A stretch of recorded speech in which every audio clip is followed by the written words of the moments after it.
Le 5 novembre à Brazzaville, les services du bureau central d'Interpol ont présenté à la presse 4 présumés trafiquants d'ivoire de nationalité congolaise, dont un militaire de profession. Ils ont été interpellés pour détention, trafic illicite et commercialisation d'une peau de panthère et de 62 kg de pointe d'ivoire. L'opération de l'Interpol a réussi avec l'aide de l'accord de Lusaka et le Fonds mondial pour la nature avant que les 4 malfrats ne réussissent de faire la transaction de vente. Le directeur central de la police judiciaire explique comment les présumés trafiquants ont été appréhendés. Ce qui a rendu cette interpellation facile, c'est l'assistance de la population, c'est le partenariat avec le Bureau national des accords de Lusaka et tant d'autres organismes qui luttent dans le cadre de la criminalité environnementale. En l'espace de 5 mois, on a saisi 114 kg de pointe d'ivoire et une peau de panthère, ce qui correspond à peu près 25 éléphants tués au Congo, et lesquels saisis ont été effectués sur 10 personnes. Ceux qui se cachent encore, ils n'avaient qu'à arrêter parce qu'on finira par les interpeller. Les présumés trafiquants qui ont été pris la main dans le sac affirment ne pas être les abatteurs d'animaux, mais des simples commerçants.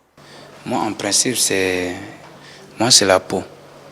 Moi, c'est la peau. On nous a arrêtés parce que y avait un monsieur qui nous a appelés de Brazzaville. C'est un Camerounais qui nous a appelés de Brazzaville. Que non, moi, j'ai fait le marché. On a contacté le client et le client a dit « Ouais, venez, je vais acheter ça ». Donc, c'est pourquoi il fallait prendre la voiture à Dolisie et nous nous sommes rendus ici à Brazzaville. Quand on arrive ici, on laisse d'abord la marchandise à la maison, on a appelé le client. Et le client a dit, venez me rejoindre à tel lieu. Quand nous sommes venus le rejoindre là, il nous a amené quelque part, il nous a fait asseoir. Nous sommes sortis, il est allé nous montrer un hôtel, quelque part, où nous devons aller l'attendre. Et quand on descend là-bas, on s'assoit et brusquement, c'est la police qui met la main sur nous. Le directeur de l'Agence congolaise de la faune et des aires protégées qui salue cette interpellation a traduit la détermination de sa structure qui ne baissera jamais les mains pour lutter contre le braconnage et le trafic d'espèces intégralement protégées. Nous voulons maintenant démanteler des réseaux parce que ces gens, quand ils abattent ces animaux là-bas, ils ne jouissent pratiquement de rien, à part les petits cadeaux qu'on peut leur offrir. Mais c'est eux qui jouent la mauvaise besogne d'aller abattre les animaux intégralement protégés. Et ces trophées sont malheureusement conduits à Brazzaville vers des personnes qui sont parfois bien nantis, mais qui se plaisent à s'intéresser au commerce des trophées d'animaux intégralement protégés.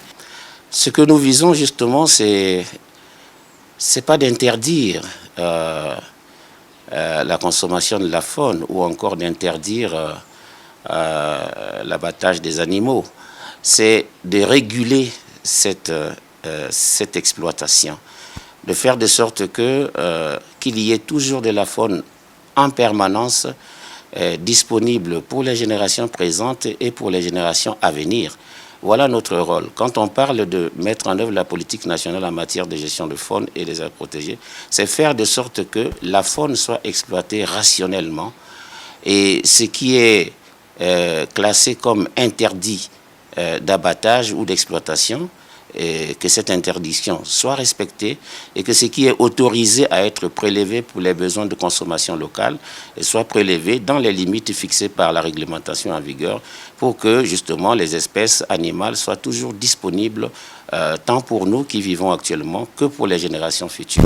Les 4 présumés trafiquants seront prochainement présentés devant le procureur de la République qui poursuivra l'enquête. L'éléphant et la panthère étant des animaux intégralement protégés, l'article 27 de la loi 37 sur la protection de la faune et des aires protégées stipule que l'importation, l'exportation et le transit sur le territoire national des espèces intégralement protégées ainsi que de leurs trophées sont strictement interdits.